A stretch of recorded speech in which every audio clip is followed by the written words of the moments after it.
เฮ้ยต้องต้องหยิบว่ะมันมีแค่7 ข้อเอง เพราะฉะนั้นน่ะเรารู้สึกว่ามันเหมาะกับ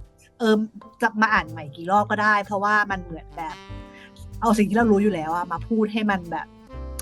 เหมือนมาเตือนอะว่าเฮ้ยมันไม่ใช่แค่การที่แบบว่าคิดขึ้นมาลอยๆแล้วก็รออะแต่มันคือการลงมือทำแล้วก็เล่มเนี้ยมันก็บอกวิธีการด้วย มองภาพให้ชัด เห็น เจน ภาพให้ชัด ข้อที่2ขจัดความกลัวและความกังขา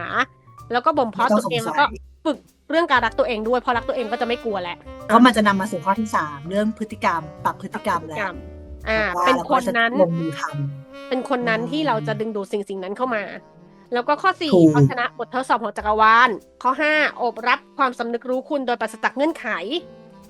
ำ ข้อ 6เปลี่ยนความริษยาเป็นแรงบันดาลใจ แล้วก็ข้อ 7ปล่อยวางค่ะ